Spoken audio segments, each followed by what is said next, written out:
हरि ओम नारायण हरि।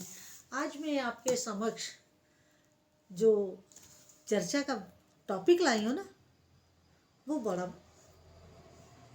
आपकी लाइफ से जुड़ा हुआ है। तो उससे पहले आप सब लोगों का मेरे YouTube channel spiritual walk with मैत्री में सकारात्मक रूप से हार्दिक स्वागत है। आप सब लोग स्वस्थ रहें, व्यस्त रहें, मस्त रहें। इसी प्रार्थना से, इसी कामना से, इसी मंत्र से मैं अपना वीडियो शुरू करती हूँ रोज, ताकि आप सब लोगों को अच्छी वाइब्रेशंस मिले। अच्छा, आपको एक आप भी जब भी सुने तो आपको भी अच्छा महसूस हो, इसलिए मैं रोज इसी को बोलती हूँ। तो आज जो मैं टॉपिक लेकर आई हूँ वो टॉपिक है समय का इम्पोर्टेंस, टाइम की इम्पोर्टेंस, समय का महत्व। हमारी जिंदगी में अगर कुछ भी महत्वपूर्ण है, समय की बहुत ज़्यादा इम्पोर्टेंस है। और इसके अलावा मेरा ये मानना है कि समय, मैं दो चीज़ों को अपने जीवन में सबसे ज़्यादा महत्व देती हूँ। यकीन करिए मेरा कि मैंने आज तक इन दो चीज़ों का कभी अपमान करने का प्रयास नहीं किया। अगर जाने अनजाने में कभी हुई हो गलती मेरे से तो मैं नहीं जानती हूँ। अदरवाइज दो दो चीज़ें बहुत महत्वपूर्ण हैं हमारी लाइफ में। एक तो समय और दूसरा व्यक्ति। कोई भी पर्सनैलिटी हो, अगर समय निकल गया तो लौट कर नहीं आता है, और कोई व्यक्ति हमारा इस दुनिया से चला गया तो कभी लौट कर नहीं आता है। क्योंकि जो व्यक्ति हमसे मिल रहा है या जिससे हम मिल रहे हैं, आप भी जानते हैं, मैं भी जानती हूँ कि वो इस धरती पर मेहमान है। आप भी मेहमान हैं, मैं भी मेहमान हूँ। और अगर हम किसी से मिलते हैं, जुलते हैं, तो बड़े अपनेपन से मिलिए, कभी परायेपन से किसी से ना मिलिए। क्योंकि हम एक समयबद्ध सीमा के लिए यहाँ पर हैं, और समय पूरा होते ही हम इस धरती पे आधा सेकंड भी नहीं रुक सकते, प्रस्थान करना ही होगा। तो मैं समय को और मनुष्य को, जीव को बहुत महत्व देती हूँ। कोशिश करती हूँ कि जो व्यक्ति एक बार लाइफ में आए वो बाद में ना जाए, वो हमारे आश्रम से जुड़ा ही रहे। मगर लोगों की इच्छाएं और लोगों की महत्वाकांक्षाएं बढ़ जाती हैं ना, तो फिर वो अपने खाना बदोश की तरह ज़िंदगी जीते हैं। आज यहाँ कुआं खोदा, कल वहाँ कुआं खोदा। उन्हें शांतिपूर्ण ज़िंदगी लोगों को ज़्यादा पसंद नहीं आती है। लेकिन समय एक ऐसी चीज़ है जो हमारी ज़िंदगी में बहुत महत्वपूर्ण है, बहुत बहुमूल्य है। क्योंकि हम कालातीत तो नहीं है।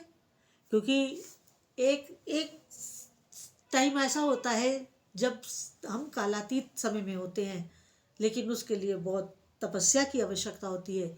हमारा शरीर छूटने के बाद भी हम एक समय सीमा में बद्ध होकर के ही एक स्थान पर रह सकते हैं। हमेशा के लिए हम उस स्थान पे नहीं रह सकते। कारण क्योंकि हम 84 लाख योनियों के फेर में हैं, तो मालूम नहीं किस योनि में कितना समय रहना हो, तो किस योनि में कितने समय रहना है, इस चीज़ का ज्ञान प्रभु के सिवाय और किसी को नहीं है। तो जब हम समय को, क्योंकि देखिए समय का महत्व मेरी ज़िंदगी में इसलिए भी ज़्यादा है क्योंकि मैं श्री विद्या साधक हूँ और समय मार्गी हूँ। जो श्री विद्या करते होंगे तो वो जानते होंगे कि समय मार्गी कौन होते हैं। तो मैं श्री विद्या साधक हूँ, श्री विद्या उपासक हूँ और समय मार्गी हूँ। तो इसलिए समय का महत्व मेरी ज़िंदगी में बहुत अधिक है। और जो समय को खराब करता है, समय समय आने पर उसको रुइंड कर देता है। अगर आपने समय पे पढ़ाई नहीं करी, अगर आपने समय पे नौकरी नहीं करी, और अगर आपने समय पे शादी नहीं करी, तो आप विश्वास करिए कि आपका जीवन किसी न किसी समय आपको धोखा दे ही देगा। कितने भी बड़े श्रीमातामगिरी में आप क्यों ना पैदा हुए हो, कितने भी अच्छे कुल में आपका जन्म क्यों ना हुआ हो, कितने भी अच्छे संस्कारों से संस्कारित क्यों ना हो, लेकिन अगर आपने उस समय को, अपने उस आयु को, अपनी उस आयु को उस समय के अनुसार नहीं ढाला, तो आप मेरा विश्वास करिए कि आप उतने कामयाब नहीं होंगे जितना आपको होना चाहिए।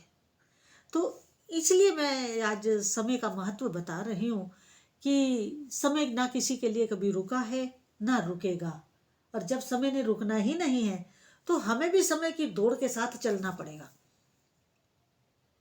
क्योंकि हमारे पास भी लिमिटेड समय है। अनलिमिटेड तो हम नहीं है ना, लिमिटेड समय है। तो जब लिमिटेड समय है हमारे पास, एक थोड़ा सा ही समय है, 70 साल, 80 साल, 100 साल, इससे ज़्यादा तो किसी के पास आजकल जीवन नहीं है। तो जब इतने साल का जीवन है तो जीवन का जो भी पड़ाव आता है उसको पूरे महत्व के साथ, पूरे अपने जी जान के साथ उसका उपयोग करना चाहिए। और एक बात समय को लेकर के बहुत महत्वपूर्ण है, और वो बात ये है कि समय किसी को खुद नहीं वो करता, दंडित नहीं करता। हमारे कर्म वो समय आने पर हमें दंडित करते हैं, क्योंकि काल चक्र चल रहा है और इस काल चक्र में हम लोग फंसे हुए हैं। गोल गोल गोल गोल गोल इस काल चक्र में हम घूम रहे हैं। तो जब हम इस काल चक्र में ही तैर रहे हैं, चल रहे हैं, तो फिर हमें अपने समय का सदुपयोग ही करना चाहिए, उसका अपव्यय नहीं करना चाहिए। नेचर के द्वारा दी हुई किसी भी चीज़ का अपव्यय नहीं होना चाहिए, वो चाहे समय हो चाहे जल हो। जल ही जीवन है, जल का भी कभी अपव्यय नहीं होना चाहिए। अगर आप जल का मिस यूज़ करते हैं तो आप फाइनेंशियली दिक्कत में आएंगे, याद रखिए, क्योंकि फ्लो है ना, जल फ्लो है। तो जब फ्लो के विपरीत दिशा में आप जाएंगे तो आप परेशानी में आएंगे। तो आज मैं केवल और केवल आपके साथ इसी बात की चर्चा करने आई थी, समय की। मेरे से अभी किसी ने क्वेश्चन किया था कि समय का क्या महत्व है। समय का महत्व हमारे जन्म से लेकर के मृत्यु पर्यंत है। समय कभी भी ऐसा, कभी आपने कोई वो देखा है कि आप समय में ना रहे हो, आप कालातीत परिस्थिति में हो? क्योंकि जब अध्यात्म के इतने उच्चतर स्तर पे कोई पहुंच जाता है कि वो फिर कालातीत हो जाता है, तो कालातीत अवस्था तो नहीं है। हम तो अभी पृथ्वी मृत्यु लोक में बैठे हैं, और मृत्यु लोक तो समय के अंतर्गत ही चल रहा है, क्योंकि जिसका जन्म हुआ है, समय काल तभी से उसे पकड़ लेता है। जन्म के साथ ही काल जकड़ लेता है अपने दांतों में, और हमें उन्हीं के अंदर हमें अपने आप को बचा के अपने आप को निकलना पड़ता है समय के साथ। तो इसलिए अगर आपको मेरा ये वीडियो अच्छा लगा हो तो आप मेरे YouTube channel spiritual walk with मैत्री को अधिक से अधिक सब्सक्राइब करिए, लाइक करिए, शेयर करिए, ताकि लोगों को रूबरू कराया जा सके वास्तविकता से। तो मेरे YouTube channel spiritual walk with मैत्री को अधिक से अधिक सब्सक्राइब करिए, लाइक करिए, शेयर करिए, और बेल आइकन जरूर दबा दीजिए, ताकि क्लिक कर दीजिए, ताकि मेरा वीडियो अपलोड होते ही आपके पास नोटिफिकेशन पहुंच जाए। और इसके साथ मेरी ये वीडियो, मैंने समय की बात की है, मैं नहीं रहूँगी इस दुनिया में, लेकिन मेरे ये मार्गदर्शन हमेशा आपको मिलता रहेगा, क्योंकि वीडियोस हमेशा YouTube पे रहेंगे, और जब जिसको ये वीडियो मिले तभी उसके लिए महत्वपूर्ण है। हरि ओम, नारायण हरि।